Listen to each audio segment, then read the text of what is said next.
Hi Chris, how are you? Good morning, Rod. Yeah, I'm very well. Here we are on the 4th of... Sorry, I was just reading our show notes and it says, and I think this is all my fault, because it says the 4th of 95, which is obviously incorrect, so it should be the 4th of May. So here we are, it's episode 171, it's the 4th of May, and the weather at the moment in where I live in the sunny Cotswolds is a little overcast as we've had a massive spike in sun this week, and it's been glorious and very hot. And now we're returning back to normal weather, which I'm all right with. We've had a good heat wave. We could do with a little bit of rain and then a little bit more sun, please. It has been an unreal week of weather, frankly. It's just been too hot. It's been more like summer. And being British, the first thing that everybody's going to say is, well, that was our summer then, which is just the way that it happens. But it's both nice and terrifying. It's nice in that, isn't it nice to get a nice spell of weather where we're not getting rained on continuously? But at the same time, temperature only seems to go up these days, and global warming is definitely a thing, and it scares me a little bit. But yeah, gorgeous weather. Yeah, more freak weather seems to be the thing. These people that talk about global warming, I think are right. I think they're onto something with that. I really do. Also, sort of ad hoc in Swansea, there has been this Tunes on the Beach thing that's been happening the last few days. So there's been some bands, I think Busted or McFly or one of these groups were there on Friday night. We had Scouting for Girls. There's been some decent bands down, playing on the beach, which is quite nice to see. I believe you might have had Supergrass as well. I think we had Supergrass as well. You know about this. Our mutual acquaintance is in attendance, and he messaged me to say he was going to see Supergrass, I think. Is he? I haven't heard from him in a very long time. And Feeder. I think Feeder were there too. Very popular Welsh band from the 90s. Yeah, I'm quite a big Feeder fan, actually, to be fair. And weirdly, I'd already started re-listening to some Supergrass stuff, because I think they might have a new album coming out. Good band. Tenuous Top Gear link involved with Supergrass as well. One of the players was Chris Goffey's son from an earlier incarnation of Top Gear. Yeah, I know Chris Goffey. Yeah, he used to review cars. Wow, okay, I didn't know that. There you go. There you go, you see. We got it all on this show, folks. We've got random weather stuff and random musical facts. There you go. Should we dive straight into follow-up then? Let's do some follow-up, and I think we start with some news from Microsoft. Yeah, so this is something we spoke about quite a while ago now, that Microsoft were going to go passwordless by default, and they're actually doing it now. It's quite interesting though, because it says passwordless by default, but you must have like the Authenticator app or some form of password app to actually make it work. But I think it's quite cool they're going this way, because I still am frustrated with members of my family every time they have to sign up for something. Oh, how do I create a password? What do I have to do? Where do I save it? And people just still don't get it, even though, and most of my family are on iOS devices, even though there's a passwords app, it's still not that straightforward. So I think it's quite cool. But what it has dawned on me is I don't use any passkeys, and I think I really need to revisit that and go, what are all these passkeys that are going on? I never really touched it. I was waiting for it just to bed down, but people are adopting it, as in manufacturers, vendors, partners, and I just feel it's something that, as a person who's normally quite keen on security, should go back and review. Yeah, so I've got a couple of passkeys. I've got a Google one and I've got an Amazon one, although I'm not using for the Amazon one very much at the moment. I've really noticed this. The Google one is really odd. Google were quite good at this before. You'd go to sign into a service and you'd immediately get an email from them or a push notification to your iPhone going, hey, you're trying to sign into this service. And all I had to do was tap the notification and then there'd be a yes or no and off you'd go.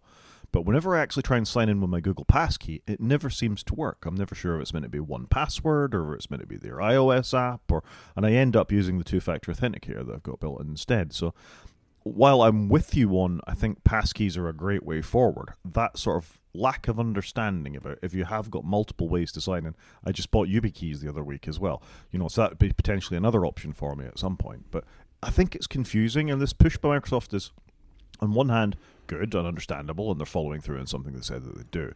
But I'm also aware that people who try and sign in with Microsoft stuff now really struggle. So I have it at work, you probably do as well, for you get a notification in the iOS app of please enter a number to put into, to authenticate your email. And I've been in a situation where it's gone, you're on the app, please enter a number to sign into the app, but I'm already in the app waiting for the number to sign into the app. So it sort of turtles all the way down kind of thing.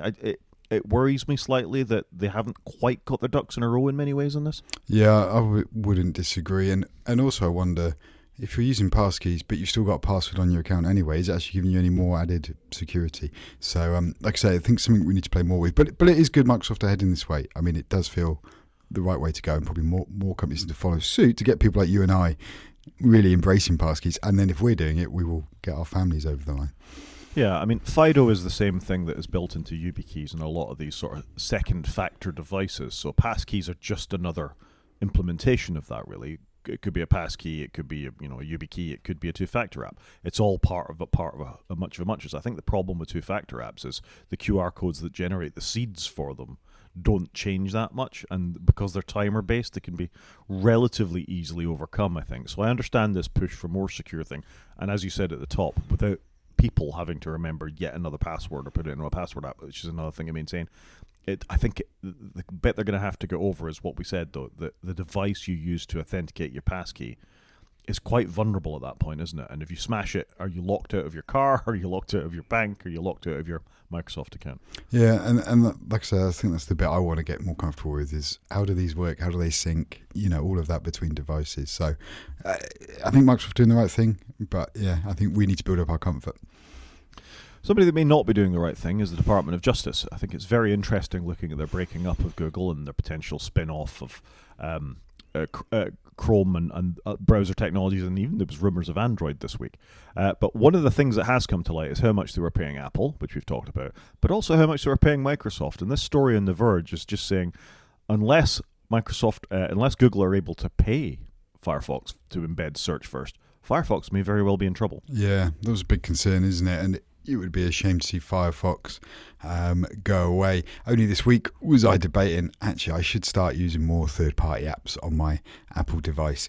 And Firefox was a browser I used to use religiously as a web developer. I'm tempted to go back to it. And then I saw this and I was like, no, Firefox can't go. Because then we would just be Chrome and Safari predominantly. I think Firefox is that third, fourth browser out there. Yeah, I agree. It's got to be there, and for viewers of us on YouTube, where you're looking at this through bog standard Firefox now. I switched off my vertical tabs because I think it actually looks better for the YouTube stream. Yeah, I'd be very lost without Firefox. I think most Linux distributions are very lost without Firefox.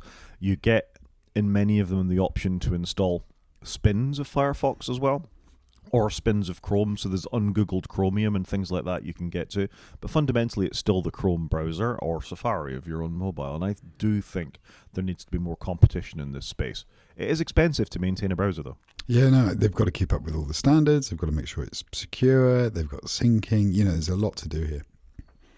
It is. So you're on the horns of a dilemma with this, aren't you? You don't want Google to put itself in the prime position in front of everybody's browser where they're the default search engine.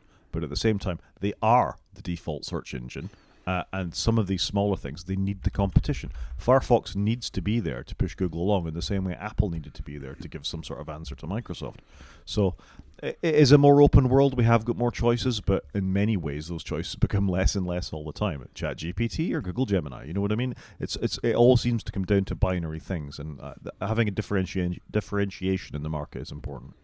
Yeah, in my household, I do encourage DuckDuckGo for everybody. That's my preferred search engine. But what I have noticed, definitely with my family, is ChatGPT is becoming more their de facto place to go first, rather than going to a search engine. It's quite interesting, and that's both my wife and my children, so it's quite an age demographic there. Yeah, that's not worrying at all, is it? No, not at all. Oh dear. But part of me wants them to use those kinds of tools to... because that's the way the world's going. I want them to, get comfortable with it. But equally, I'm a little nervous about what they might find and whether obviously they're getting the right answers and all of that. Yeah, I think that's fair. Let's stick with big tech for the moment and have a look at Microsoft getting twitchy over Europe's tech independence. Do you want to tell us a little bit about this? Yeah, sure. So, sorry, let me just bring that up. Whilst we were talking, I was actually just looking at the Firefox download and thinking, yeah, I should wean myself off and support Firefox. So, apologies for that one. Yeah, so this story about Microsoft getting twitchy over Europe's tech independence comes from, I think, obviously, as EU is going, hang on, we're very dependent on lots of big American companies. We're dependent on Apple, Microsoft, and others. Are there European alternatives to these things? Oh, and also, us big American companies are getting fined with things like the DMA, as we saw with both Meta and Apple last week. So this is Microsoft sort of coming the extra mile. Hey, Europe, don't worry. We are trustworthy. We're not going to jack up your prices or, be responsive to tariffs in the same sort of way. We know that there's a period of geopolitical volatility, so they're making 5 digital commitments to Europe to ensure that Europe can rely on Microsoft as a tech provider. What are you writing on that? I think this is quite interesting. And I worked at an organisation where we wanted to have all of us, all our Microsoft systems, servers, data in our country, which is the UK, and not have them in America, or ideally not in Europe. And we do this with all our partners. So I can see why companies are getting a little bit nervous around this, because people were nervous about storing data in foreign places before, but even more so now, because you just don't know what the commercial impact could be 12 months from now. And obviously to try and move services around, it's hard and takes time and needs planning. So I can see why people need to get that comfort, and I'm glad Microsoft are making a commitment to the EU. But what does it mean? What does it mean? Well, it means hopefully that the tariffs aren't going to be a problem, because you're going to do more in country. It does feel like this is the outcome of the Trump era, is more countries are going to do more in country. That's what he's forcing, that removal of international trade. Well, not removing international trade, but just refocusing international trade. So you're going to deal with Microsoft, obviously predominantly a US company, but you're going to deal with them more in your own country. That's what it feels like. And so in some ways, what Trump's trying to achieve, I think, and correct me if I'm wrong, but he's obviously wanting to bring manufacturing back to the US and those kinds of things. But equally, what you're also going to do is push out other countries, to do things in their country as well, which is, for what he's trying to achieve is a negative byproduct, because obviously it will impact companies in the US, in an adverse way to what maybe they'd planned. Yeah, I think it already is, and we've spent the last few weeks in this podcast talking about all the repercussions of. I mean, if you're Canadian, you're certainly not buying American at the moment, are you? No, they very much is a big no, and you can see it though, can't you? And I've always been a big fan of support local where you can, and I try and do that. But I think what they're doing, like I say, is they're really trying to do more in their own country, but it's forcing others to do the same. And Microsoft, while still being American, are going to then offer people in the EU more of their services locally to maintain business. And also for companies here, it will ensure that the commercial terms remain the same. Whereas at the moment, there's got to be concern that they could escalate wildly because of the tariffs. Yeah. I mean, this wouldn't reassure me massively, in the sense that Microsoft are still a big American tech company who tend to put their own interests first. Unsurprisingly, this is capitalism. If you are Europe and you have so many users and so many tech companies of your own, from the European company's point of view, it makes sense that they want to be seen to be in a more competitive position than Microsoft, because they want to sell their own products, and you can't blame them for that. It's a perfect storm in some sense for a European company. This is their chance to get out in front of an AWS or to get out in front of Microsoft Azure. But it's not trivial to do that. You're working in an organization that has built structures around Microsoft's current tech offerings. You can't just tomorrow, as we keep saying in this podcast, the cost of getting out, you can't just tomorrow flip one off and jump into bed with a European or UK provider. It takes time to transition an organization of any sort of scale, even a 2-person or 1-person business. It can take time to transition them. When you're talking thousands of employees that are sort of very with established business processes, it's hard. And Microsoft know that. If we look at the VMware sort of example, where the companies did actually make the choice. They jumped out of VMware and they went to another provider. It can happen. So Microsoft have got to at least politically say to the EU, of course we're going to be on your side. Of course we're going to push back against Trump. But what would actually happen if push came to shove? That is the question, I think. I think Microsoft are doing the right thing here, like I say. I think they're saying the right thing. We've yet to see if they're doing the right thing. Yeah, fair. They are saying the right thing. Yeah. I think we'll stick with Microsoft for the next couple of stories. This is a fascinating one to me. So this was a story on The Verge earlier this week that Microsoft proudly tweeted and stuck out in Mastodon and arrived in a couple of news things, that 30% of some Microsoft code was now written by AI, especially the new stuff. So the newer builds of Windows and Office, it's got 30% AI written code. And this seemed to be a celebration, and I don't understand why it is. I guess, though, And I think you and I are in the same place. You're going, that doesn't feel great, does it? As we are computer programmers, it's what we learned at university and we understand some of. And so it's a little frustrating in a way to see, coding become in a company like Microsoft, handed over to AI. What does this mean for the future of programmers? So it's a little concerning, I think. But I can see why they're touting it as a great thing, because obviously they're selling Copilot services for developers, and this is just going that we're dog fooding what we're selling you. And so I can see why they're trying to use it as a sales thing.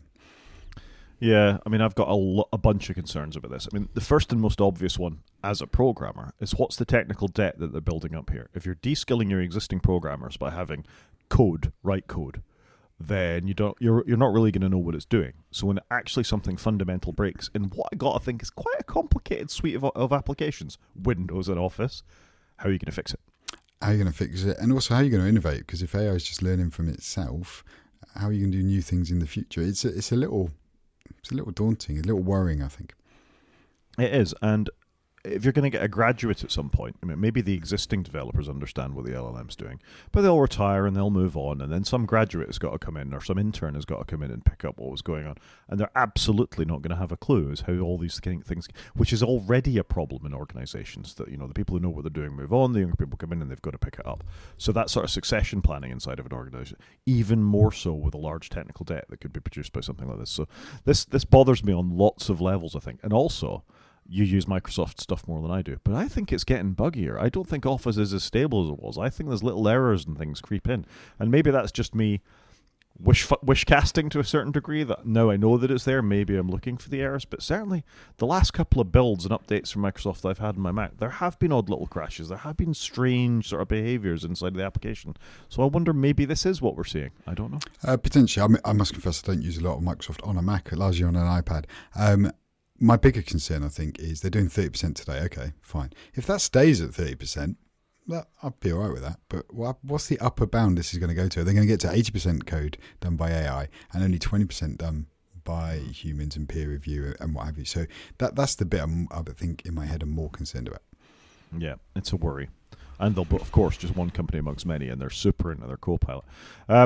Another thing that we've talked about before that might be a problem is Starlink's dominance of satellite broadband.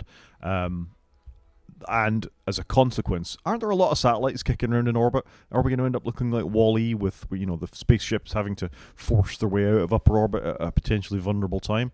Well, now there's competition. You can go and you can buy an Amazon version. Well, they're in the process of setting up an Amazon version of Starlink, and it's called Kuiper, I think it is, which is Jeff Bezos' initiative, with 27 satellites just being launched, and he's also going to provide satellite broadband technology. What do you think of this? I don't know. It's just more debris that we can't see at the moment. Sure, this is going to come back and bite us at some point. I think it's good Starlink are going to have a competitor, tick, because we need more competitors in this space. And it's amazing how Starlink really has taken off over the last 12 months here in the UK. I'm seeing it used a lot more with UK businesses, which is quite interesting, given the previous topic that we've had around more companies doing things locally, and yet actually Starlink has massively grown internationally. So I think we do need a competitor to it. I'm just concerned that all this debris, all this pollution, it seems to be a big problem for us.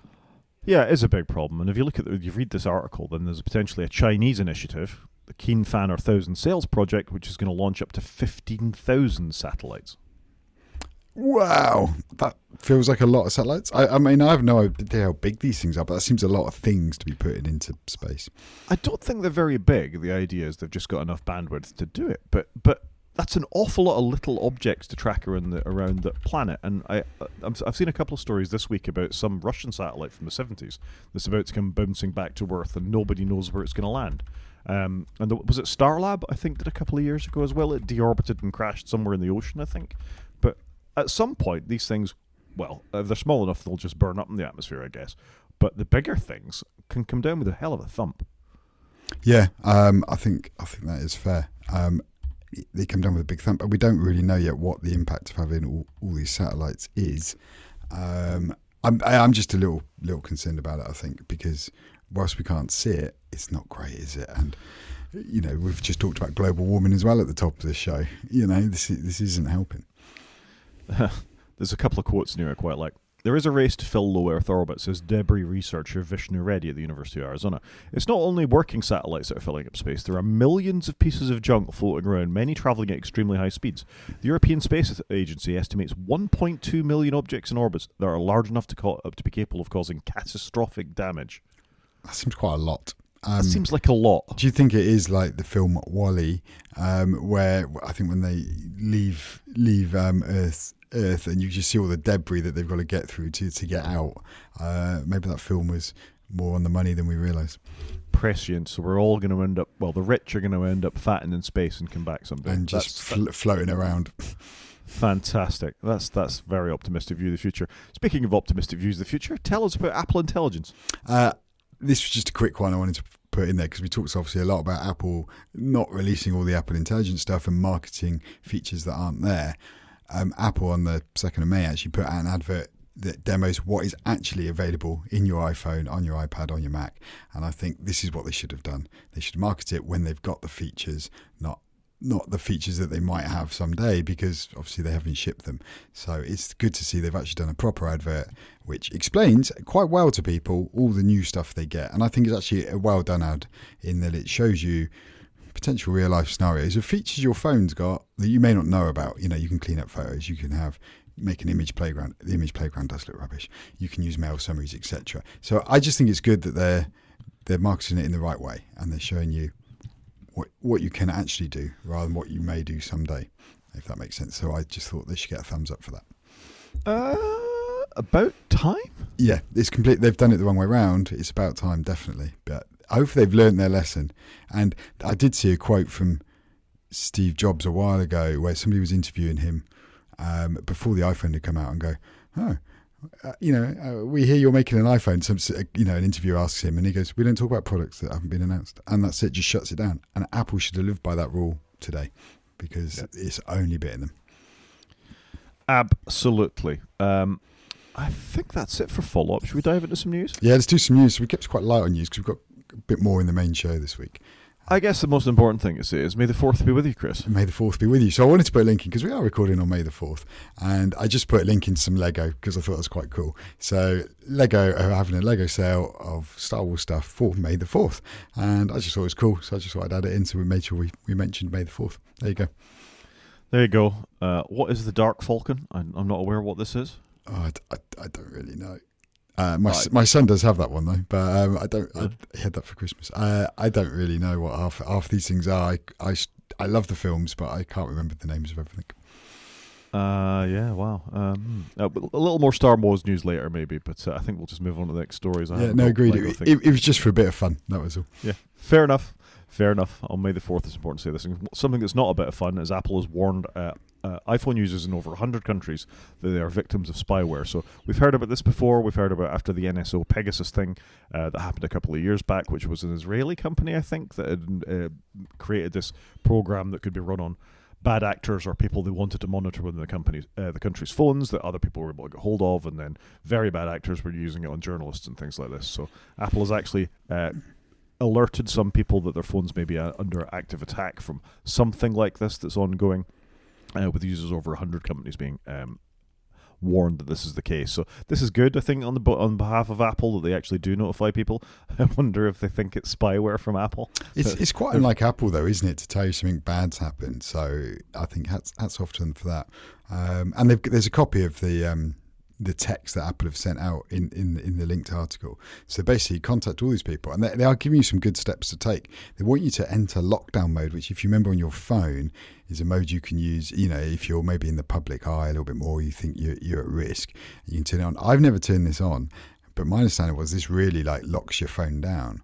What it doesn't say is how you come out of being in lockdown mode, I guess. So, how do you then rid yourself of this spyware? They also want you to update to the latest version of iOS. So I wonder whether there's something in that latest version that blocks a vulnerability, or a backdoor. I wonder if this is related to the, I've forgotten the name of the technology, the Wi-Fi sharing application, AirPlay? AirPlay. It's not AirPlay, is it? What's the wireless sharing thing from Apple? Oh God, you're looking as blank as I am, Chris. I apologise. I AirDrop. AirDrop. Right. Yeah, Okay. I wonder if it's related to the AirDrop vulnerability. That's been a major thing the last couple of weeks. So yeah, in fact, I think we've got it later in the show. We do. If I got this notification, I would scream, switch my phone off, and get another phone. Is that what you do?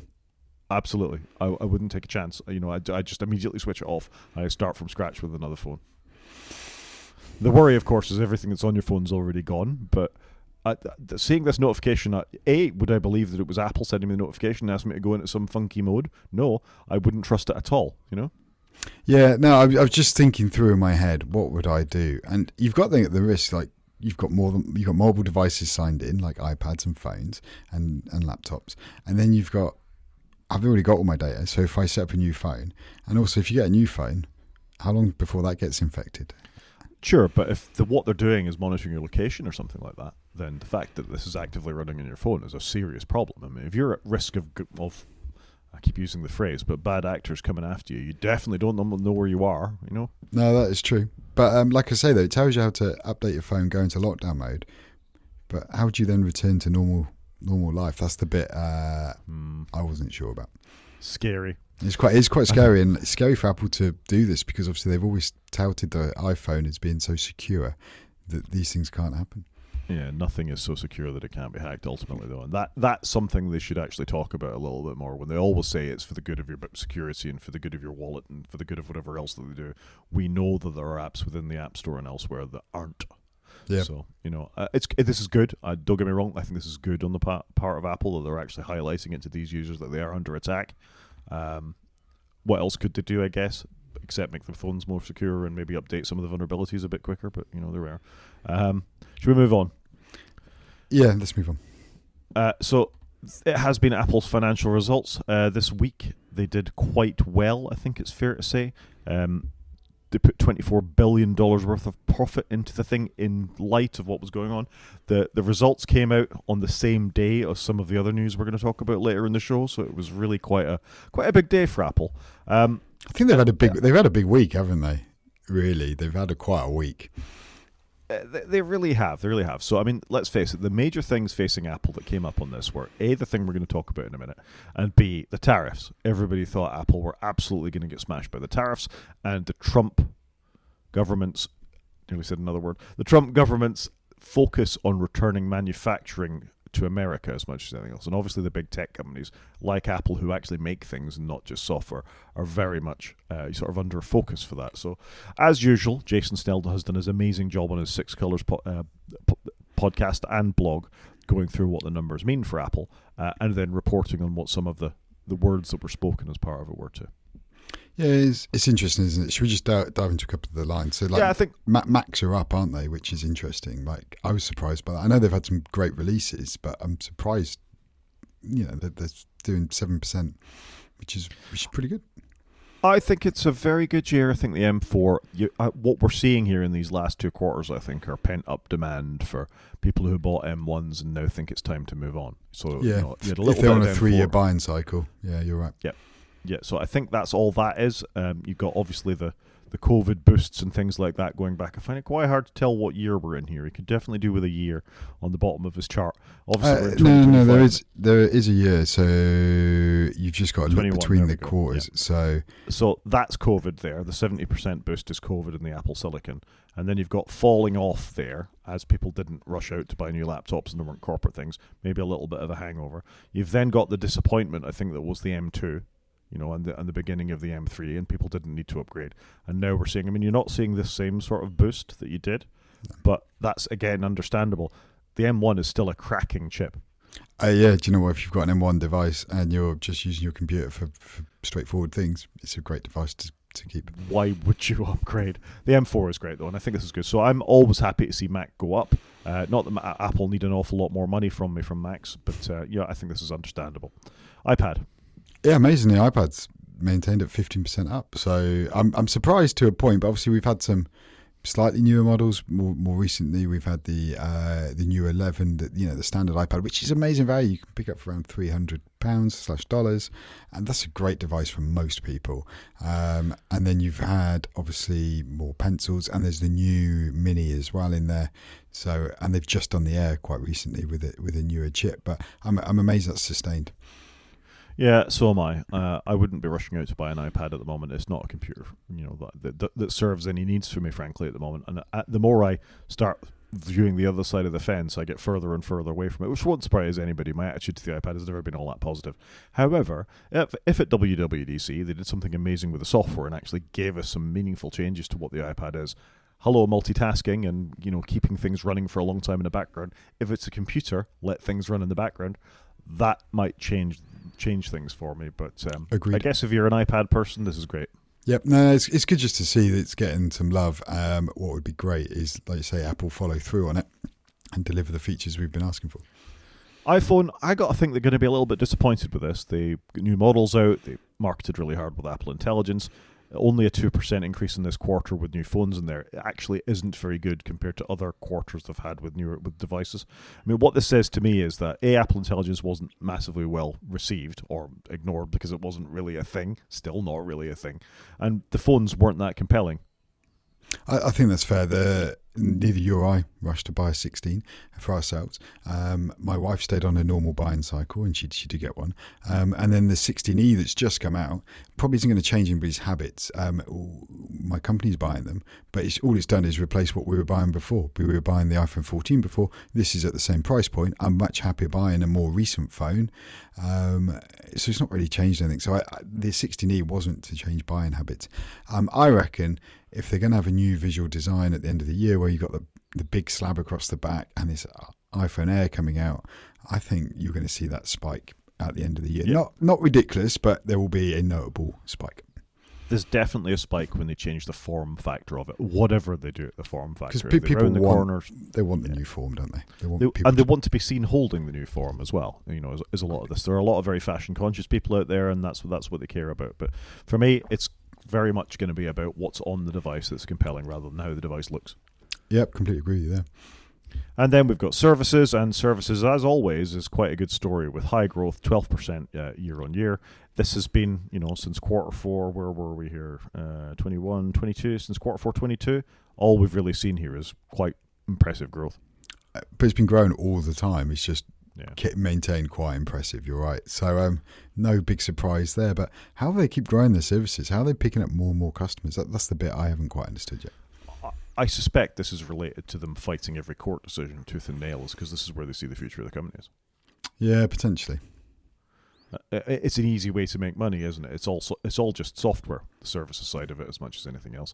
And as Jason points out in this article, it's got a 75% profit margin. That's not bad. For not a lot of effort, you're getting a massive return on what you put in there. So I get it. I think they're not thinking long term about how this is hurting the company in the great scheme of things. But yeah, well done services, I guess. And it's reoccurring revenue, isn't it? Yeah, wearables and home accessories, however, are the sort of real low point in this, and consistently are when you look at this particular graph. So this is AirPods, this is smart speakers, this is things like that. Wearables, home, and accessories, down 5%. Last quarter they were down 2%, quarter before that they were down 3%, quarter before. So this is a continual falling in wearables and home accessories. Yeah, a bit disappointing. I'm not overly surprised in a way. Just looking around my household, I've not bought any new speakers. I've not bought any new headphones from Apple in a long time. So not overly surprised on this one. Just as a straw poll of one household, it's not now that it's growing, is it? Most people have gone and got AirPods or HomePods, and there hasn't been that compelling upgrade. Again, this may spike when the AirPods 3 come out, but they've got a low. They're not releasing newer models of the AirPods Pro, are they, as quickly as they do? They're not getting replaced every year. They're more like a 2-year product. So I'm not surprised, but I think we will see a bump. They're talking about the Apple Vision Pro was a year ago and Watch Ultra 2, neither of which I don't think have been particularly great products. Well, Ultra 2 was just the Ultra 1, really. So, the Apple Watch space has just been very, very slow moving. It's so mature now, it's very slow moving. And the Vision Pro is just too expensive for majority of people. If the Vision Pro had come in at £1,500, I'd probably bought one. I definitely would have thought about it. I think I want to mull on that a little bit later, as long as I remember to. I've got thoughts about the Vision Pro again. But yeah, this is bad in wearables and home accessories. And let's face it, you don't wear an Apple Watch anymore. I was looking at my Apple Watch. I slapped it on charge this morning, and I thought the battery's so bad in this that I'm beginning to think, should I really be wearing it?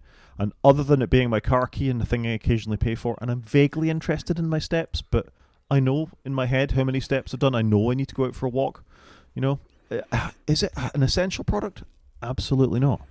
No, and that's where I ended up. So I did just use it for paying and opening my car, and I just used my phone to do that, and I used my phone to count my steps. But like you, I've probably reached a point now where I know I need to go get some steps. You know when you've had a lazy day, and so consistently I'm turning in 10,000 steps every day. So do I need to monitor my phone? Probably not anymore. Fair enough. There's some commentary on the end from Jason about the analyst questions. 9 of the questions were about tariffs, apparently, which isn't a surprise. As all the tech companies, there's not a lot they can say about them. They're a thing. Apple's going to try to do the best they can cope with it. They've moved manufacturing to India, Vietnam, and the Philippines, I think. So, they're taking steps in that way, but they are at the whims of the United States government and whatever they decide to do at this point anyway. And it's interesting, even though the tariffs were announced almost a month ago at this point, it takes that long for containers to get from China to America. So it's only in the next couple of weeks we're actually going to see the impact of whether American consumers are noticing how much more expensive things are on their shelves. And we saw a story also last week where Amazon were being told they weren't allowed to put on their website how much was being added to products because of the tariffs. Wow. So I think it's going to be super interesting. Because here in the UK, we pay VAT, value added tax, and it's 20%, and every checkout is clearly denoted how much you're paying for VAT. So it is going to be interesting to see how all this comes out. And as a consumer, I'd probably want to know. Yeah, you would want to know, because I guess it looks bad on the government. Anyway, that's it. That's the quarter. We've spent shows before. We've gone through these in massive amount of detail. I don't think we need to. I think that covers it fairly well, and we'll move on, eh? Yeah, I think it's a good overview, isn't it? Most things are up for Apple. It's just the wearables market that hasn't quite made it. Yeah, it's a shame there isn't a graph on there for attitude towards Apple, because I wonder what that would look like. Customer's perception, maybe. This is just a follow-up on the story we had a minute ago. Apparently, AirPlay is quite vulnerable and can be hacked via Wi-Fi. So this is just a PSA. They've updated this in the most recent patches of the operating system. But it's not a surprise where you've got a protocol that can be scanned and, you can jump on people's networks and automatically play things, that there's probably going to be vulnerabilities into it. So it has created patches that are available for impacted third-party devices as well. But this is just something to be careful out there, and keep your devices up to date, folks. Yeah, I think the thing just to note, though, is where you've got your telly, say, for example, that can receive AirPlay or a third-party speaker, something not made by Apple. Whilst Apple have made the patch available to maybe LG or Sony or whoever, are they actually going to grab it? And are they going to do it? And are they going to release it? And is your TV still supported, etc., etc.? Now, I'll be honest, I normally turn all this stuff off on my telly because I use it through my Apple. I've got Apple TV on my telly. So I normally turn off all the stuff so it's less chatter on the network and it's just less things broadcasting. So maybe something to consider if you've got an Apple TV and you're not using these features, turn them off and make sure everything's up to date. But I think you're the same as me. You have to manually plug your telly in to get it on the internet because you don't want it sat there the whole time consuming, watching what you're doing and reporting it back. So that's just something to bear in mind, I think. And this is probably a bit of a foreign area for Apple where they've got to patch stuff that they haven't got direct control over. I mean, it does make you wonder, what about these other, casting technologies such as Chromecast or, the ones you quite often get in boardrooms and conference rooms where people can come in. Multicast, is that what it's called? Where you can just come in and connect your laptop to the local network and put your PowerPoint up on the projector. There's quite a lot of that in conference centres and hotels and things that you go to. They're probably quite wide open to somebody who has the ability to attack these things. Yeah, potentially. Or could somebody intercept it and receive the images that you're broadcasting? Maybe if you're in a company and you're broadcasting your potential announcement that's going to happen tomorrow, could somebody, receive it and get it before it's public knowledge and all those sorts of things? I don't know. Yeah, I mean, it's an interesting thing that as a hacker, you're obviously going to want to do your best to work your way through. So yeah, it's interesting. I run a Home Assistant server on my local network as part of one of my Docker containers, and when you launch that for the first time, it scans the local network to see what's going on, and it is amazing what it finds. It finds your HP printers because they advertise web services. It finds my Hue light bulbs because they do the same kind of thing. It finds my Sonos speakers because they're obviously running little web clients on them as well. It can find a huge amount of things that you don't know you've got kicking around on your network. Or in my case, I do know it's kicking around on my network. But that requires a physical connection or a Wi-Fi connection to my network. But we both know these things can be spoofed, hacked, got into. So corporately, this is even more of a problem. Yeah, completely agree with you. It is a bit of a concern, and it's hard to patch all this stuff. Even if if Apple's done the patch, they give it to the vendor. You've got to wait for the vendor to send it out, and then you've got to get it applied. How often are corporate TVs maintained? They're probably not. Are absolutely not. Nobody gives them a second thought once they're hung on the wall. Moving on. Do you want to tell us about Apple paying $700 million in a patent damages case?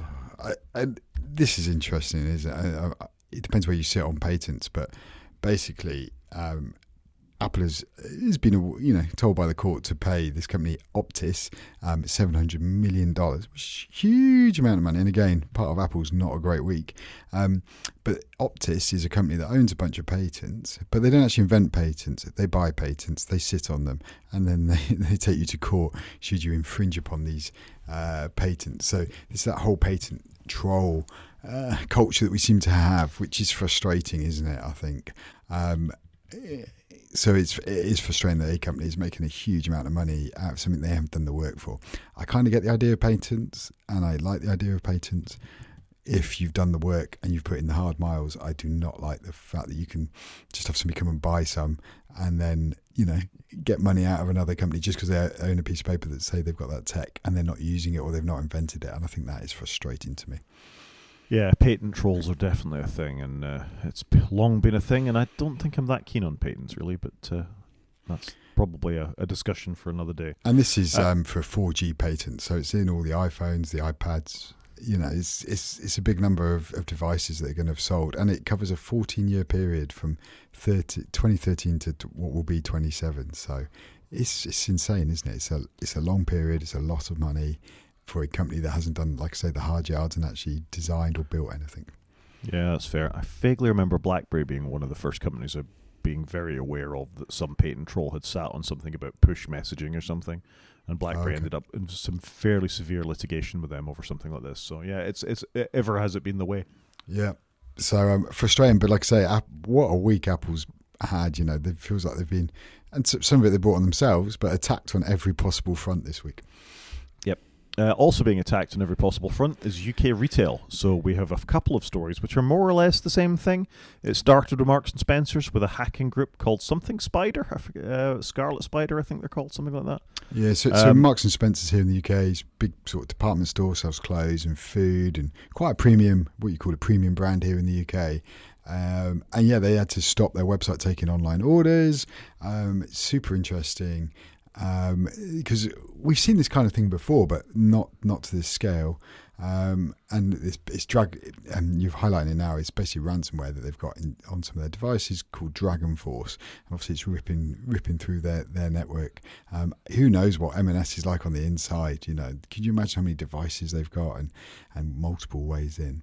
And then later that week, the Co-op got hit, which is again another, not a department store as such, but more a supermarket chain, and they've got squillions of outlets because they do a lot of smaller shops, and they've been hit as well. And what I found really interesting with their one is they've advised their staff to make sure when you join Teams meetings that you turn your webcam on, because I think they're worried that some of the attackers are going to be sat on their meetings watching what's going on and trying to get information that way. So they must be having calls where you don't know who's on them. I don't think I've ever gone on a call in our company where I don't know who's on it, because you generally just check the list of participants. But it's quite interesting that is something they are doing to make sure they've got the right people on the calls and things. But I guess how many stores have Marks and Spencer got with managers at every store or deputy managers standing in for them, with IT company, the departments here, there and everywhere.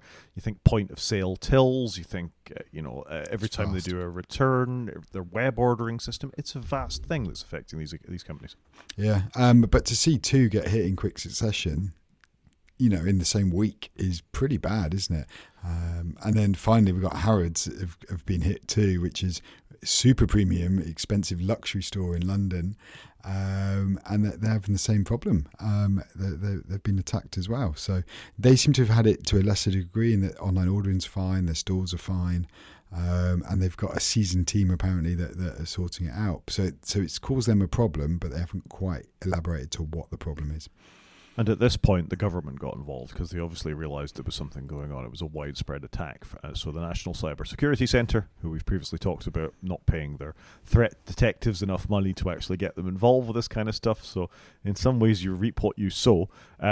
But yeah, obviously there's a concerted attack going on against UK retail. About 6 months ago, there was something very similar with UK councils being attacked, which we talked about in the podcast. So I wonder how related this is to stories in the media for Russia and China and others when, in responses to America for how these things break out. Obviously, criminal organizations are going to do their best to attack these kinds of things anyway. There's money, particularly in retail, if you can have ransomware to get customer accounts, to actually siphon money off, to actually, be able to sell customers' details on the internet, their credit cards and all the rest of it. They're part of their ordering systems, how much they're paying the suppliers. There's a huge amounts of corporate secrets involved in something like this. Can you imagine what Harrods' customer list looks like if you manage to get hold of that? Yeah, there's a lot of customer details in here. Imagine what they hold on people. If you put all this data together, you'd have a very interesting view of the world, wouldn't you? You really would. So this is worrying. I think those of us who work in, manufacturing or healthcare or research or universities or education, we've got to be very careful of this kind of stuff. That concerted attacks on an industry-wide level are not something that most countries are set up to deal with. It's rare that you'll have one then another. Typically, one gets attacked and then there's a story about it. One trust you hear about. It's one university might have a problem. A company may have an issue. But for three major shopping retailers to be targeted in this way, what's next? Tesco and Sainsbury's, and you know what I mean? It's where does something like this end? And we're so dependent on point of sale or returning goods or being able to order something quickly at the drop of a hat. Things like this are very concerning. I completely agree with you that this is a big worry, and it probably hasn't impacted our lives that much. But like you say, if it's suddenly impacted a Tesco, which is a huge supermarket, people rely on it for food, it could be a big problem.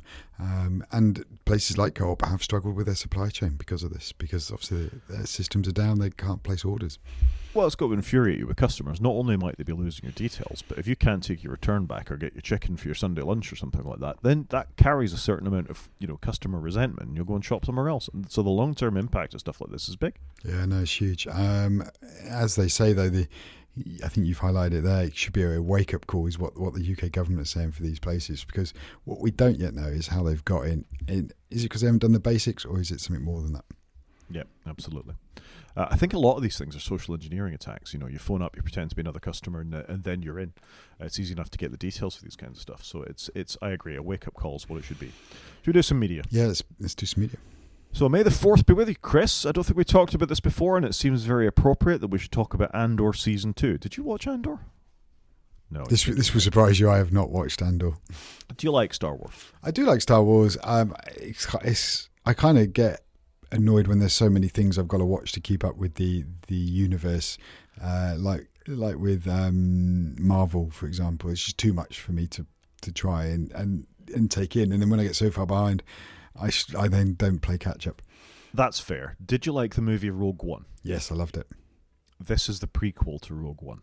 But Rogue One's a prequel to the yes. So, but this tells the story. This tells the story of how sort of one of the major characters in that, Cassian Andor, came to be who he was.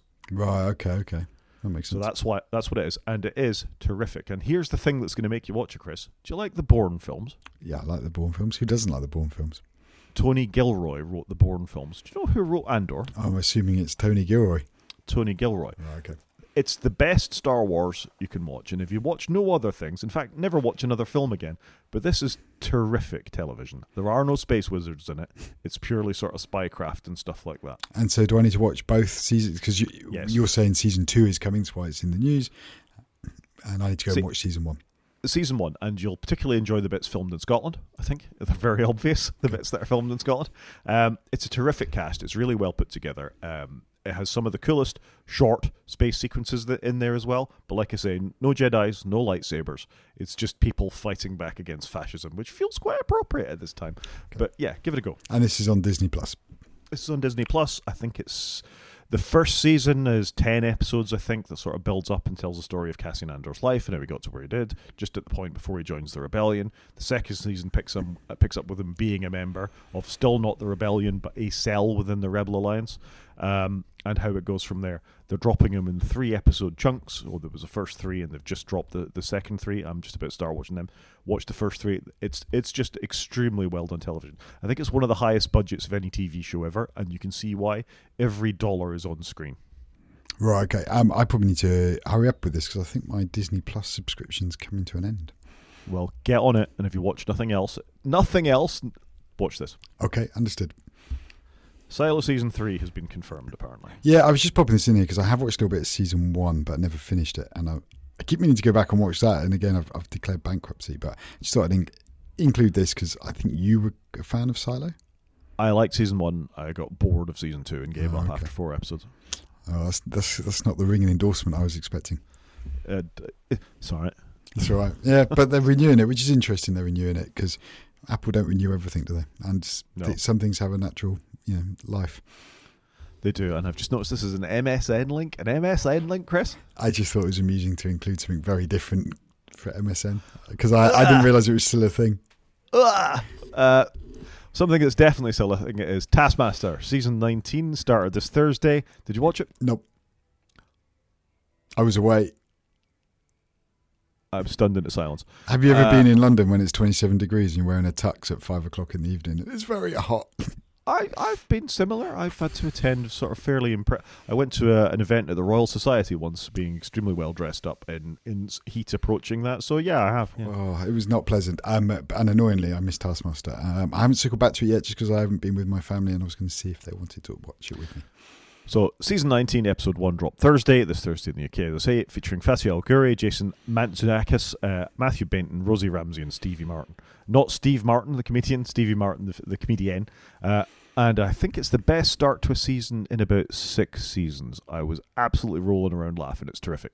Okay, that is good, because I was worried I might get a bit bored with it. But if you're saying it's good, then I will make the effort this week to watch it. Like I said, I just need to find my family. Fair enough. No, it's really good. I thoroughly enjoyed it, and we're in good times with TV World at the moment. You know, we've got Race Across the World on a Wednesday, Taskmaster on a Thursday. There's Andor on as well. What more can you ask? Yeah, there's some good TV at the minute. I got out to a live thing on Friday, and the tenuous Taskmaster link here is it was Greg Davies in his Full Fat Legend tour. For the viewers of the YouTube stream, you'll see what he's doing to himself and pouring full fat milk in himself. Greg is 57 years old now. He's very like his Taskmaster self on stage. It was terrific. I was genuinely crying laughing, and I think if you get the chance to go out and see this Full Fat Legend tour, if you are in the UK, you want to get on and do that because it was great. Do you think he's like that in real life, or is he just leaning into his Taskmaster persona? I don't know. The sort of premise of his tour is that everybody calls him a legend now. He can't walk along the street without White Van Man going, hey, Gilbert, you legend, because the whole In-Betweeners thing is sort of very much still part of his thing before the Taskmaster thing. And he gives 4 examples of how in 2024 he's absolutely not a legend. He's a comedian. You don't know how much of it is true, but fair enough. You know, I think that the reasons for a 57-year-old man having the issues that he's having the odd one myself here and there. You know, I think... No, it was a genuinely funny show. He's a very good way about the audience. I really liked the fact that he collected for a cancer charity, a local cancer charity, Valindra, for Rod Gilbert as well, who's obviously Welsh, and they came up together as comedians, and the whole thing just went well. And he did 2 nights in Swansea. He filled the arena, which is 2,200 seats, both nights. It was great. Wow. No, I think he's fantastic, so I'd love to have seen this. Yep. Anything else for media? Nope. Let's do some games. I think the first one's on you. So first up in games, and I'm a little tentative whether I'm going to get this, but Grand Theft Auto 6 has been delayed even further. So you can go and watch the last trailer they released, which Rod is showing now, but it's been delayed till 2026 to May, and it was meant to be coming out in November. So, and you know, it's another year from now. which is interesting because this game must be costing an absolute fortune to develop. It's taken so long. There's a lot of pent-up demand for this. So it's going to be interesting to see how they do it, and will people wait for it? Because there haven't been a huge amount of games on the PS5 that have been really, exclusive, just PS5 only. So, yeah, frustrating, I think, because I wanted to give this a go and see if I would enjoy playing it again like I used to enjoy Grand Theft Auto, but frustrating. People will flock to it in their legions. They'll give all the money to it. Games will be 90 quid a pop or 100 quid a pop at that point, and they'll do very well. They still make a huge amount of money from Grand Theft Auto 5. Which has been out PS3, 4 and 5. It's had a long tenure, hasn't it? Yep. They buy the bucks in game. There's all sorts of mods in the PC. It's a license to print money for Rockstar. So yes, it's going to cost them a lot of money. And even if it's absolute garbage, people are still going to buy it. Yep. I hope it won't be. I hope they're delaying it for the right reasons and to make it better, and keep the quality. We shall see. Rockstar have had a good run with this. They've never really put out a complete duffer, have they? No, that's fair. Even from GTA 1, which I only bought because I heard on the radio that the Daily Mail were trying to get it banned, so I rushed out and bought it for my, I don't know, it was early PC or Amiga or whatever it was at that point. I played it on the PC, GTA 1. I remember that game well. That was cool. Top down, it was awesome. Yeah, and then the flip from GTA 1 and 2 to GTA 3 with being full 3D it blew my mind. GTA 3 blew everybody's mind, I think. It was just revolutionary. It was one of those games you don't get often where it's like, oh, wow, I can't believe you can do this. Yeah, it's truly a game that entered cultural sort of appreciation with the font and the way that it looked and the way that it played and what wasted means and all that kind of stuff. So they'll be fine. It'll upset people that it's late, but I'd rather it was late than right than early and bad. Completely agree. Yeah. Something that is bad is Electronic Arts have said they're not going to make rally games anymore. I've put this in specially for you, Chris, because I thought how much you used to love a Codemasters rally game. I love Codemasters, and annoyingly Codemasters got bought by EA, and EA do what EA do, buy stuff and then kill it. I just don't really understand why EA do what they do. They seem to buy all these companies, have these great properties, and then kill it. They just don't seem very good custodians of brands. Like they bought Bullfrog back in the day, and they've bought Command and Conquer off of Westwood, and they've just done all of these things, and it's frustrating. So I'm gutted they're not going to make any rally games. I do have Dirt on my PS5. It's the first PS5 game I bought. It's okay. It wasn't fantastic, but I've also bought some of the World Rally Championship games. They are hard, and I just don't think they've got enough of a following, and so it's getting killed, which is frustrating. I think they make the Grid games as well. They do Grid, they do Formula games. 1. Yeah. They do Formula... Codemasters do Formula 1 as well, so I have bought that. I'm with you, though. I mean, Codemasters are a developer that goes back to the UK. God, it must be 30 years now, possibly longer, making the Colin McRae games. Good 30 years. Yeah. And they were always well-tuned, well-received games that, they put... Obviously, developers that loved rallying and wanted to bring as much of that to the screen as possible while making it fun. And they nailed driving. I think with the exception of Gran Turismo and maybe Forza Motorsport, it's probably the preeminent racing games. Yeah. Certainly for people to drop in and enjoy. So I think this is a bit sad, and you're right, it's EA doing EA. Yeah, it just chews me off every time EA buy anything.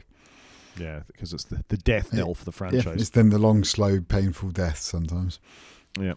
Lastly, we have, and again, just a bit of heads up for you, the developers that came up with StarCraft, looks like they're going to produce a new game. And I thought you'd find that exciting. Yeah, I love StarCraft. I think it's a cool universe. I like some of what Blizzard do here. Hopefully this will be a good one, but who knows? It's weird that Blizzard aren't going to do it themselves, but it'll be interesting to see where this goes, because again, Blizzard are owned by Activision and they're owned by Microsoft now, I think.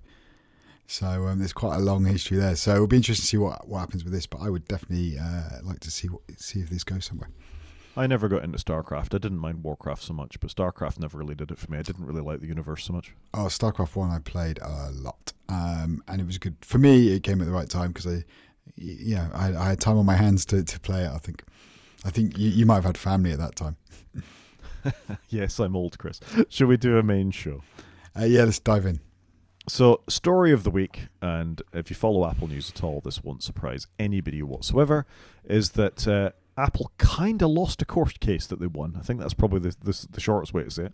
Yeah, I was a bit surprised by this. So The article you've got here, if you scroll down a little bit, there's a brief timeline. So this dates all the way back to 2020. You need to scroll quite a bit down. So it goes all the way back to 2020. Here we are, key timeline. I think it's August 13th in 2020. So if you look here, it started in August, and so let's just give a brief synopsis. So Fortnite, in their game, Epic, sorry. Fortnite. Epic, no, but in the Fortnite game, put in a mechanism so you as a player could go and buy credits not using Apple's in-app purchase method. And then in the September that year, Apple threatens Epic's developer tools and takes it, basically kicks them out of the App Store. So, Epic tried to circumvent Apple's policy. Apple then go, you're not, you can't develop, you can't have your games on our platform, we remove them. And then, a year later it starts going into court, and the judge issues a verdict, and then they have appeals for a couple of years. And then, basically ruled that I think Apple could, they largely won it, was kind of the ruling. And then obviously they've been going through appeals, and then where we've ended up in April this year is they've basically come back and gone, well, Apple, you need to now, open up the App Store and allow people to go and buy things in apps without going through your payment platform. Allow them to go to the internet and pay for something, which is obviously mind-blowing to Apple, because what they've done over the years is not even allow you to put a link in your app to break out to your website. So if you had a subscription service and you didn't want to pay Apple's fees, you couldn't just go, sign up over here on our website, then come back to our app and it will all work. You couldn't do it. Whereas now in America and in the EU, you can do this, which is frustrating for people like you and I, Rod, because we live in a country that's not getting any of these new things, this new hotness. Yeah, this is fascinating. I mean, this is absolutely getting your whole head in front of the shotgun, actually. You win the case, and it was dispute about payment. And the long and the short of all this is that Apple pushed back and did so much malicious complaint, and it would seem actively lied to the judge in the case about how they were responding to this. We'll come to that one at the end. Yeah, but it's just incredible that from a winning position, you've managed to get into a losing position. And not just a slightly, they're going to appeal all this, but the language that's come around as part of this judgment has really taken me by surprise. Yeah, I would agree with you there. Like I say, I thought Apple had won this. It was all put to bed. But where they've come back on is because Apple are using language that's, you're going to go to internet and it's really bad, and we're going to take 27% off the developer for allowing them a link to their own website in an app. And then the judges come back and said, no, we're not going to have any of that. You've just got to let people have a link however they want to have that link. You can't force it. You can't put this language up in front to say you're going out to the internet, and you got to let them do whatever they want, and you don't get to have a cut of it. Yeah, and so from the iGeeks blog you've got here. In April 25, Judge Rogers ruled that Apple violated the anti-steering injunction. She criticised Apple's restrictions as static links like friction screens and a 27% cut on external payments. Rogers referred the case to a US attorney's office to consider criminal contempt against Apple. It's bad, isn't it? But not surprising, and they've obviously been so willfully negative about everything that they've put into this. They've actually pissed off the judge, and if you read a bit of the ruling, Gruber went through a bit of the ruling, the language is very clear. It's very rare that you see that kind of, in legal speak as well, clear language, and there's even a joke in there at one point about Apple trying to take a second bite of the apple or something like that. Wow. That obviously this judge is hopping mad about Apple's response to this. Well, because they did it really badly. If they were just grown up and said, okay, fair enough, they wouldn't then end up with this. I think what is annoying here is they're just doing this in the US. So in the US, if you've got, and we've got some links to Spotify, you'll be able to, tap on a link, go to the website, pay for Spotify, then come back to the app and use it. Here in the UK, though, we can't do that. Spotify can't tell us about going to pay online, and we still have to do it the old-fashioned way. So that is frustrating that it's just the US. But I'd like to think at some point Apple will go, we are just going to have one policy across the world. Let's get back to it. So, specifically in the US, the Apple must not impose any commission or any fee on purchases that consumers make outside an app. Restrict developer style, language, formatting, quantity, flow, or placement of links for purchases outside of an app. prohibiting or limiting the use of buttons or calls to action, excludes certain categories of apps and developers from obtaining link access. Interesting. Interfere with consumer choice to proceed in or out of app by using anything other than a neutral message apprising users that they are going to a third-party site, or restrict the developer's use of dynamic links that bring consumers to a specific product page in a logged-in state rather than a statically defined page. So this is handing absolutely a lot of power back to developers, and as you've hinted at, what we've seen as a consequence of this are three. Unsurprisingly, Fortnite has said it's coming back to the App Store. Spotify, who have also been pushing back against this as well, but let's just stick with Fortnite for a minute. That presumably Epic have their developer keys back then.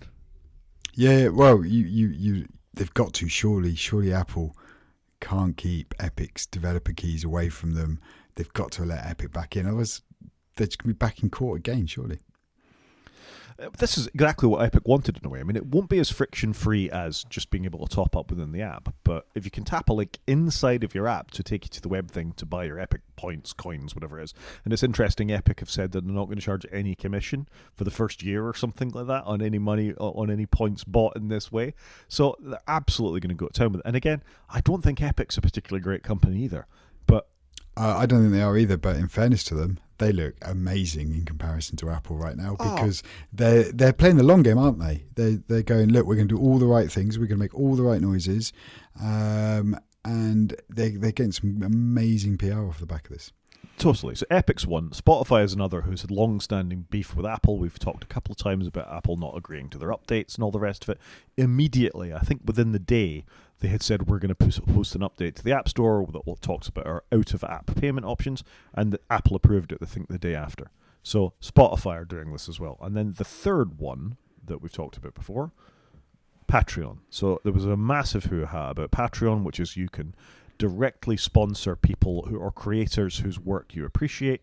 Apple were going to take the 30% cut on that as well, and Patreon are going to update their app to do the same thing. So of those three, which have probably been the most outspoken proponents of how unfair this was, every other independent developer that had a means of not having 30% of their work creamed off the top, got to be doing this too. Yeah, it's fantastic, isn't it? It is really good news for people in America. It's a really good step forwards.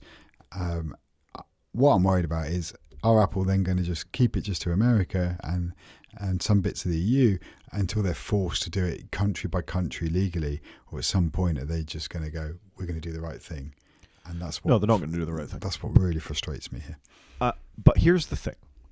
If this had happened 20 years ago, you and I would have been on the side of the fence going, oh my gosh, isn't it terrible? Poor little Apple. Now, that's not that company anymore. And I haven't seen anyone say, oh, this is really bad. Maybe some of the most rabid fans of the company in some of the forums on Mac Rumors maybe. But have you seen a single developer go, this is bad? No, not at all. And that, I think, has got to be super worrying for Apple. That they don't have these aggressive people pushing back. Their most devoted people are the developers and the people they've converted to Apple over the years, or who stayed the course when they were the plucky little upstart. Everybody thinks this judge has done the right thing. 100%. I just wish they could do this worldwide. That's my frustration, I think.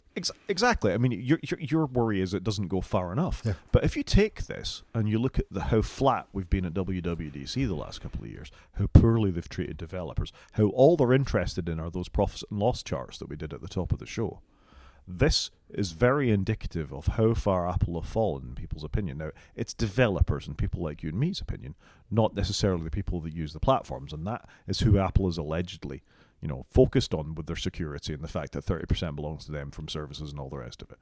But it's influencers, and I'll include us in that, because let's face it, we've put Apple devices in our companies. We've put Apple devices in friends and family's hands. We've aggressively sung how great they are as a brand for years and years and years. And the second we all stop doing that, that's a real problem for the company. That at some point maybe somebody does look at that Samsung phone rather than the Apple phone, and they pick it up and it does 90% of what they had to do, and they're happy with the 10% that doesn't work very well, and they move on. Or they pick up a Windows laptop, or they maybe take a chance to install Linux, or. You know what I mean? This is a very slippery slope for Apple, where when this is forced out around the world. And they are appealing. We need to say they are appealing this. Maybe it'll go the right way, and who knows how how the American court system is going to stack up with these things anymore. But I think if all you took was a pulse of sentiment amongst the community, everybody thinks this is the right thing, and they hope it's the beginning of Apple beginning to realize how far they've fallen. Yeah, they do need to look outside the room a little bit, I think, and go, oh, okay, well, you know, we're not perceived how we used to be. What's interesting, they're appealing it. So what happens if they won that appeal and they'd have to revert all these decisions? I think at some point they need to go, okay, done. We've tried, we fought. You know, at some point you need to back down and do it in the right way, and they'd probably garner more respect if they did that. What I found interesting, though, is Epic have come out and gone, if Apple extends the court's friction-free Apple tax-free framework worldwide, we bring Fortnite back to the App Store globally and drop all current and future litigation on the matter. Fair play to Epic. I'm not a big Epic fan, but I love what they're doing right now. Yeah, I think it's a mature response, isn't it, from a company that isn't always been viewed in the most mature light.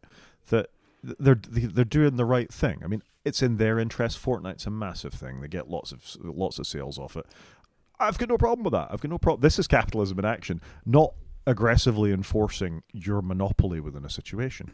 Play on a level playing field. Yep, no, I completely agree. I'd love to see Apple bring this worldwide. They need to stop doing parochial, localized App Store rules. Let's have it worldwide, please. Same with all the stuff in the EU. I'd like to have install alt stores, and I'd like to have different browser engines. Let's do it. Come on. Yep. And I thought, as usual, Steve Troughton-Smith has a thought on this, that had a toot on this. So he pulled out from the ruling particularly. Nor was this accidental. Apple's sensitivity analysis of breakage revealed that Apple was modelling precisely the amount of friction needed in a transaction to ensure that link-out transactions were not viable for a developer. I mean, that's very calibrated thinking, isn't it? How annoying is it for somebody to have to go and do this? Apple sought to secure its illegal revenue stream from every angle. Again, clear language from the judgment. That's the kind of hard evidence of intentionally malicious compliance that will cost them every appeal against the EU's DMA. And if the DMA does it, and the EU do it, and America have done it, Britain, Brazil, Korea, the rest of the world will be immediately behind them. And this, hopefully, is the beginning of the end, and Apple realizing, all right, we've lost this. We're just going to have to suck up and just go back to making $60 billion a quarter rather than $100 billion a quarter. I reckon they'll be all right. They should be fine, shouldn't they? I think they'll be all right. I'm not worried about nobody's worried about them going bankrupt. No, it seems not likely to be a thing. And then, last of all, we've got this potential criminal contempt investigation. Oh yes. So this is sorry, I was just pausing because I was like, "What do you mean?" And this has come at the end, doesn't it? In that basically what they've done here is a judge has called out an Apple employee for blatantly lying in court. Now they've gone and reviewed documents, and it transpires that the documents are conflicting with the statement given by this individual, and he could potentially go to court for this. So this is he hadn't retired; he'd transitioned to a new role.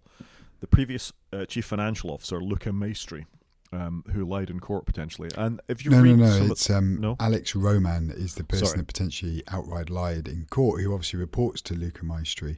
The bit that's happened here is Phil Schiller was urging the company to comply.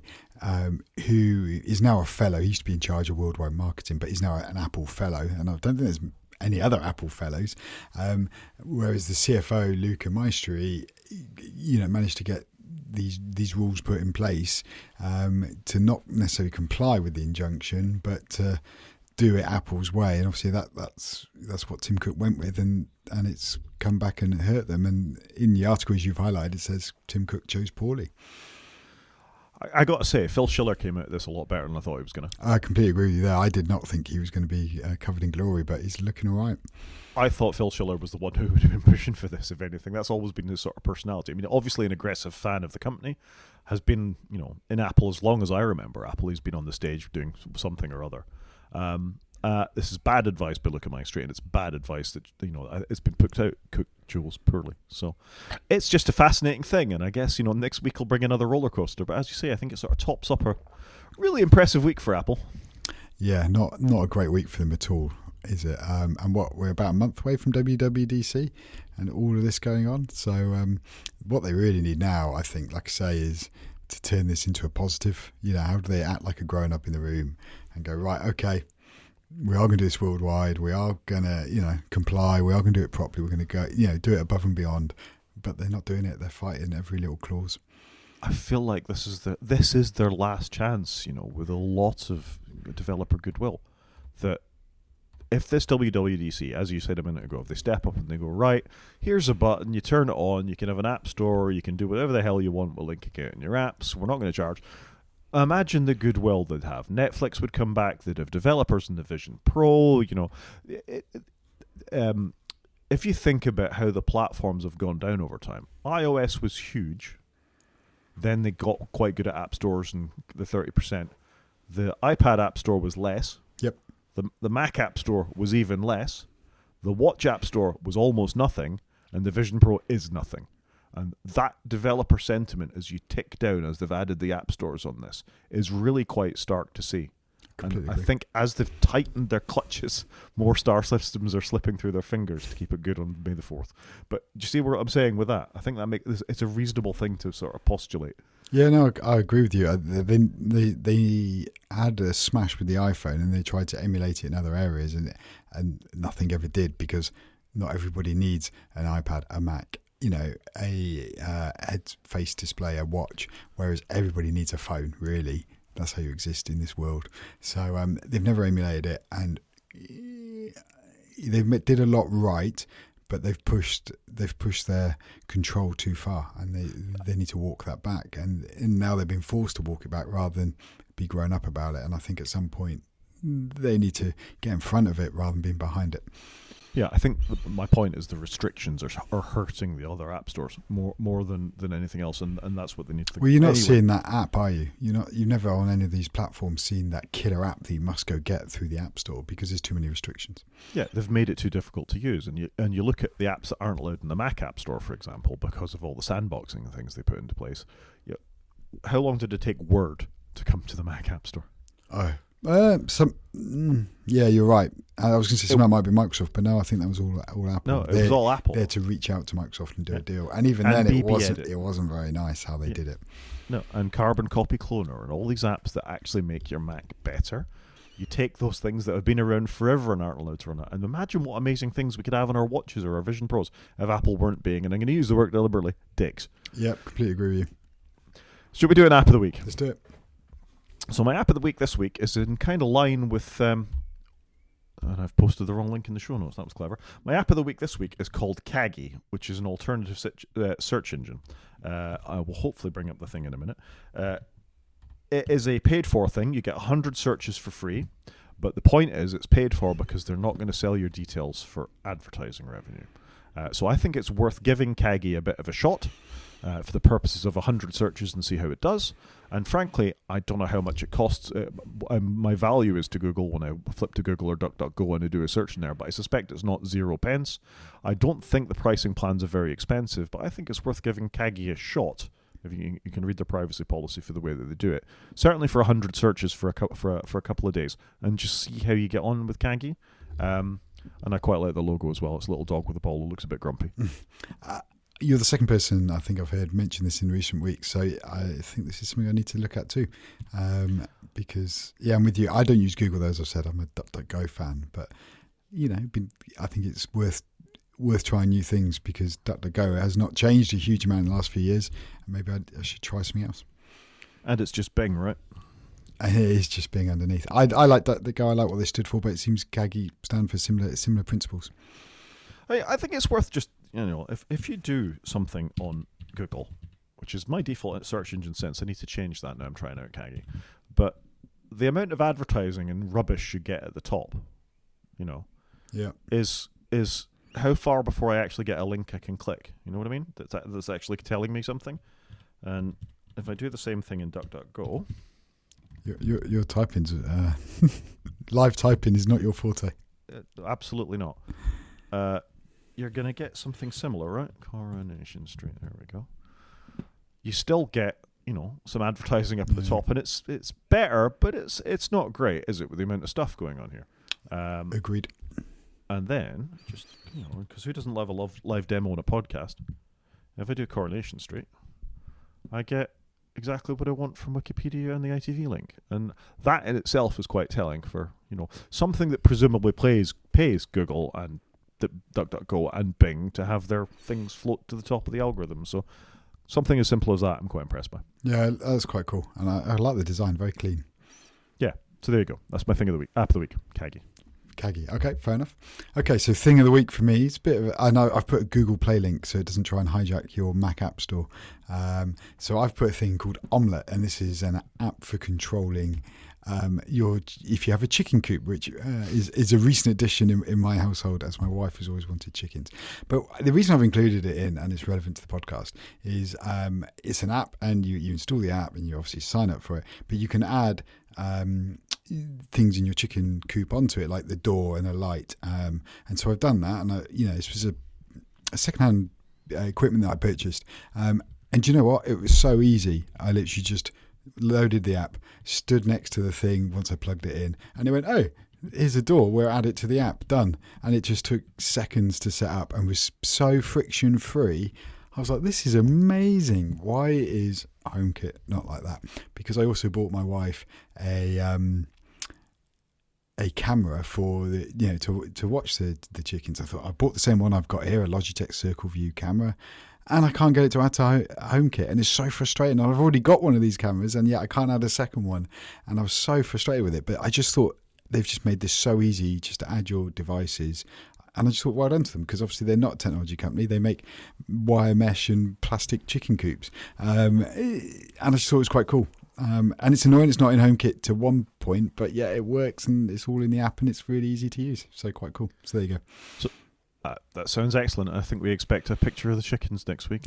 We're going to talk about the weather, then we're going to have a picture of the chickens on the podcast. We can do that. There's 6 chickens, and hopefully they haven't come through on the microphone, because they're not terribly far away from where I'm standing right now. Well, I haven't heard any, but that doesn't mean they're not there. So there we go. I think we can call that a show, Chris. Yeah, I think so. So if anyone wants to get in contact with us, Rod is at g5maniac@mastodon.scot. He's also on Blue Sky, and he's at g5maniac.bsky.social. I'm on Mastodon, and I'm at _CJP at mastodon.social. You can watch on YouTube by going to the website and clicking on the link, or you can drop us an email at wakefromsleep@protonmail.com. Talk to you next week, Chris. Cheers, Rod.